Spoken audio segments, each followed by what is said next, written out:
following is a work of fiction and should not be taken as actual history. Meet Professor Roger Hill, historian, adventurer, and raconteur extraordinaire. He travels to parallel worlds where history went differently and brings back lectures on his findings. So grab a prime seat, pay attention, and take good notes. This is Alternate History 100. Welcome to the class.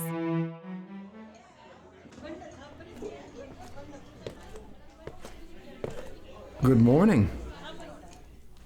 Raise your hand if you know the name Giuseppe Zangara. No one? Okay. How about Lynette Fromm? Oh, there's one hand. What if I said Squeaky Fromm? Well, a couple more, but most of you still don't know. How about Lee Harvey Oswald? Yeah, everybody knows that one. And why is he the only one you recognize? Because of the three, he is the only successful presidential assassin. But in the other world that I visited, Oswald is just as forgotten as the other two who tried to kill Franklin D. Roosevelt and Gerald Ford. Oh, he went into a room on the 6th floor of the Texas School Book Depository in Dallas on November 22, 1963, and he fired his Mannlicher Carcano rifle at President John F. Kennedy. And that was reported something like this. I'm not going to do the Cronkite voice. You guys wouldn't know it anyway. I'll just use my generic announcer voice. Okay, you win. Here goes. There has been an attempt on the life of President Kennedy. He was wounded in an automobile driving from Dallas Airport into downtown Dallas. He's been taken into Parkland Hospital there, where his condition is as yet unknown. And the world held its breath, waiting for a follow-up. Walter Cronkite gave one at 2:38 in the afternoon. From Dallas, Texas, The Flash, apparently official, President Kennedy has been shot through the right hand during an attempt on his life. Sources say the wound is not fatal and that the president is in stable condition following surgery at Dallas Parkland Hospital. He is expected to make a full recovery. Everyone was relieved, but things did not go on as if nothing had happened. Kennedy was, after all, in hospital with a bullet wound. So Vice President Lyndon Johnson took over Kennedy's duties for a few days, and an investigation into rumors of a conspiracy was launched. Kennedy came home to Washington on Monday, November 25th, and kept a low profile under high security.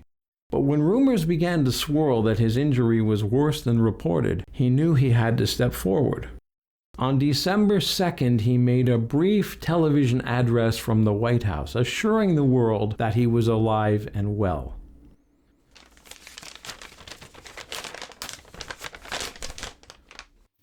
"10 days ago, I was seriously wounded by a would-be assassin during my visit to Dallas.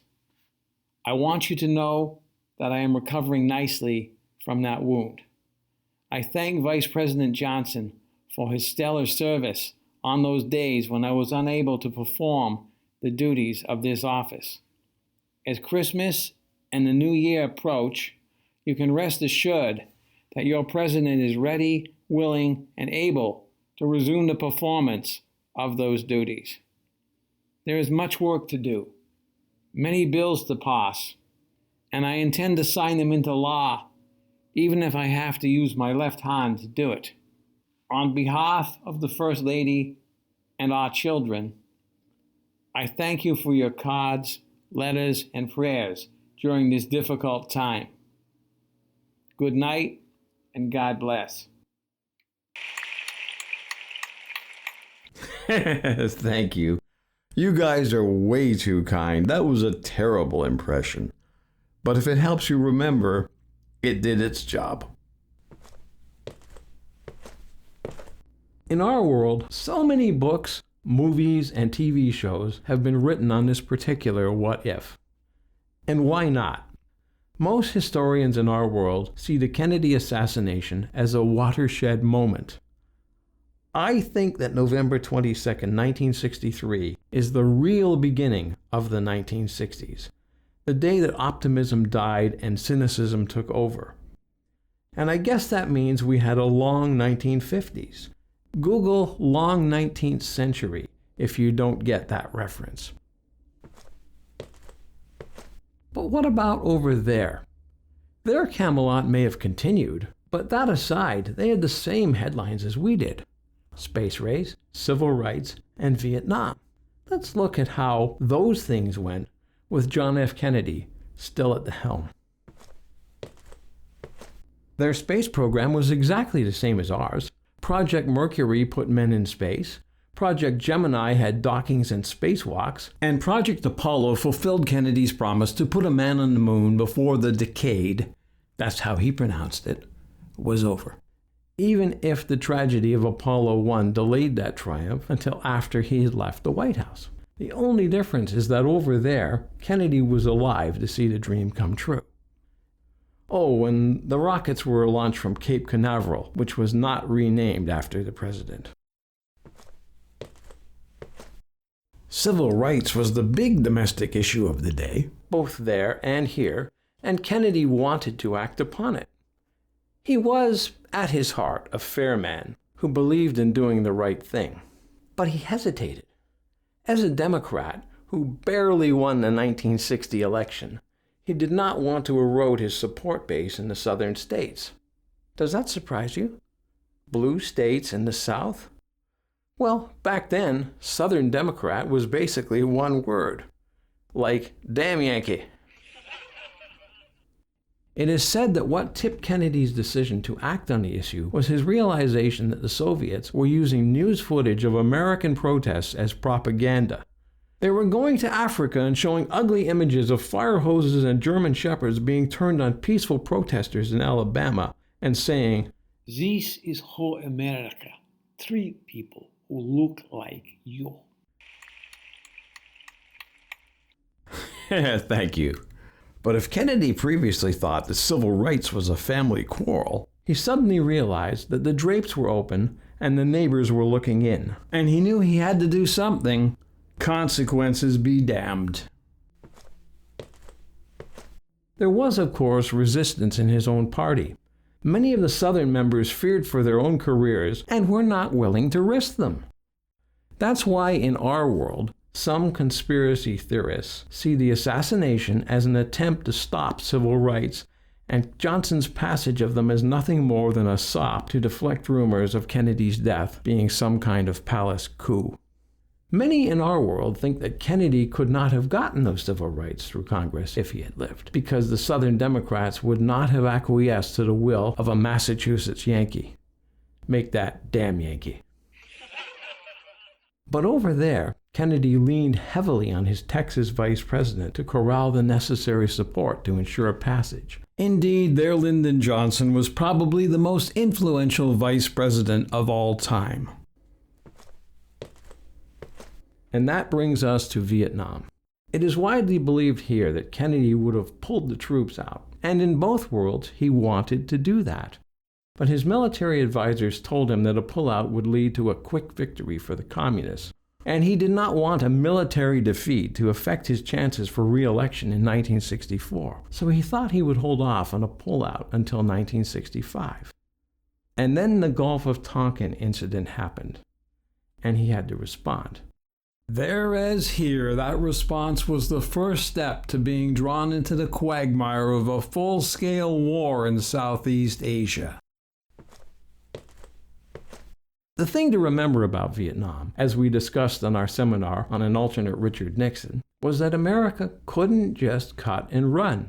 We needed a face-saving exit, and that meant either a military victory or a Korean-style peace treaty. A military victory wasn't likely because it would have required a push all the way up to the Chinese border, and Washington feared that, if that happened, China would send 1 million men into combat like they did in Korea. And this time, America would not have had 16 allies at her side. So we were stuck with a strategy of containment, of fighting to maintain the status quo. And that is an unattainable goal in any world because change is the one constant in history. This meant that things were no different for their Kennedy than they were for our Johnson. In both worlds, the president had to deal with an unwinnable war, an intransigent foe who wouldn't negotiate, and a rising tide of protest at home. Only over there, the chant went, JFK, JFK, how many kids did you kill today? As Kennedy's second term wound down, the Democrats looked for a candidate to run in 1968. Vice President Johnson, who had done yeoman service on the Civil Rights Bill, seemed the most likely choice. But he was certain the Democrats could not win this time, and famously chose not to run. This flung the door open for a covey of other Democrats, just like here. The president's brother, Robert Kennedy, took a crack at it, but he was assassinated moments after winning the California primary, just like here. And Hubert Humphrey, a senator from Minnesota, won the nomination at a violence-plagued convention in Chicago, just like here. He went on to lose the general election to Richard Nixon, just like here. There, Nixon escalated the war in the face of rising dissent and managed to get a treaty that gave America the face-saving exit that it wanted, just like here. He faced George McGovern in the 1972 election and won by a landslide, just like here. And then a crazy little thing called Watergate reared its ugly head and ultimately forced Nixon from office in 1974, just like here. So what's the difference? If everything turned out the same, does this prove that my old teacher Mr. Celsius was right with his theory of waves and inevitabilities? Maybe it does. Or maybe not. That's for you to interpret. In our world, John F. Kennedy is a beloved figure who dreamed big dreams and inspired us to pursue them. In his death, we saw a rise of conspiracy theories and a loss of hope. He is more admired by our public than he is by our historians. And his successor, Lyndon Johnson, who passed so much progressive legislation, is more admired by our historians than he is by our public. Maybe because he wears the stains of Vietnam. Over there, those stains are worn by John F. Kennedy. And while he wears them better there than Johnson does here, they still tarnish his image. And there, Johnson? Well, in the minds of the public, he's a largely forgotten figure, like most vice presidents. And that despite his major role in steering Kennedy's civil rights legislation through a rather hostile Senate. But their historians recognize him as one of the best people who never got to be president. And that brings us to this week's assignment. I want you to dig through the materials I brought back and write 1,000 words op-ed style on one of the following questions. Is RJFK overrated simply because he died young, or does he truly belong in the top 10 presidents? If there really was a long 1950s, when did the 60s begin in that world? Could any president have escaped the stains of Vietnam? That's due next time we meet. Class dismissed.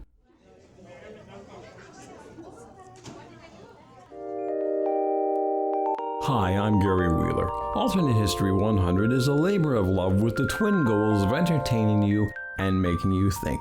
If you like what you heard today, please hit the subscribe button, give us a like, and tell your friends about us. Your word of mouth can really help this channel grow. We'll be back in 2 weeks with another episode. Until then, keep thinking and make some history of your own. The preceding was a work of fiction and should not be taken as actual history.